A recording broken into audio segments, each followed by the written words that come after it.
আসসালামু আলাইকুম, আশা করি সবাই ভালো আছেন। আজকে সারাদিন আমি অপেক্ষায় ছিলাম, আপনার ভাইয়ার সারাদিন বাসায় ছিল না।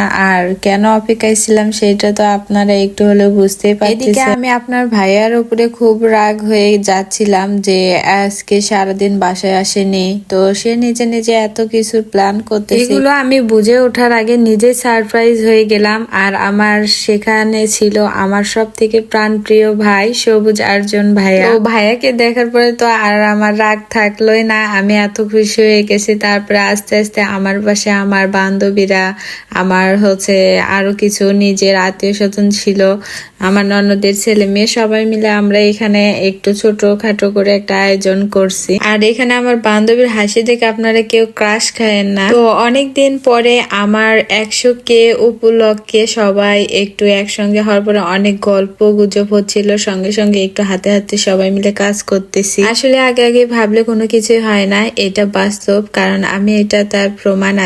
আমি আজকে সারাদিন এমন সময় কাটাইছি, ভাবিনি যে আজকে রাতে সন্ধ্যার আগে এই সারপ্রাইজটা আমার জন্য অপেক্ষা করতেছি। আর আজকের এই দিনটা, এই খুশির মুহূর্ত সবকিছু সম্ভব হয়েছে আমার পরিবারের সকল সদস্যদের জন্য।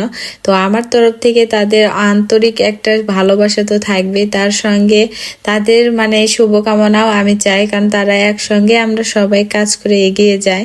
তো এটাই ছিল আমাদের 100K উপলক্ষে কেক। ও আজকের এই আয়োজনে বিশেষ করে আমার ভাগনা ভাগ্নিরা এবং আমার প্রাণপ্রিয় ভাই সবুজ আরজন ভাই, সবকিছু মিলে আমার হাজবেন্ড, এরা আয়োজন করছে। তো এইদিকে কেক যেন নষ্ট না হয় এর জন্য বিশেষ খেয়াল রাখলো আমার ভাগ্না। সুন্দর একটা মুহূর্ত উপহার দিবে আমি ভাবতেই পারি। এদিকে কেক কাটা শেষ করে খাবারে চলে আসলাম। আর আজকের আয়োজন খুব সীমিত পরিমাণে ছিল, দুইটা আইটেম। একটা আমাদের বগুড়ার বুট ঘাটি আর গরুর মাংসর ভুনা। তো এই খাবারটা কম বেশি সবারই কিন্তু অনেক পছন্দের হয়ে থাকে। এদিকে আমরা সবাই একসঙ্গে বসে বিছানায় আর কি খাওয়া দাওয়া করতেছিলাম। খাওয়া দাওয়া শেষ করে সবাই চলে গেছে। তো এখন তো বাসা পরিষ্কার করতে হবে, আর এত পরিমাণে ময়লা হয়েছিল যার কারণে আমি ন্যাকড়া নিয়েছি পরিষ্কার করার জন্য। আর আপনার ভাইয়া বলতেছে এটা তো মিস করা যায় না। যাই হোক, মজা করে এটাও আর কি ক্লিপটা নিছে। আর হ্যাঁ, আর একটি কথা আমি বলতে চাই যে এটা আমার অনেক ভালোবাসার ভাইয়া আপুরা আছে এবং আরো অনেকে আছে যাদেরকে আমি বলতে পারিনি, বাট এইটা খুব অল্প পরিসরে আয়োজন করা হয়েছিল হুট করেই। তো আশা করি তাদেরকে সবাইকে নিয়ে যেন একদিন সুন্দরভাবে সেলিব্রেশন করতে পারি। তো আজকের ভিডিওটা এই পর্যন্তই। সবাই ভালো থাকবেন, সুস্থ থাকবেন। আল্লাহ হাফেজ।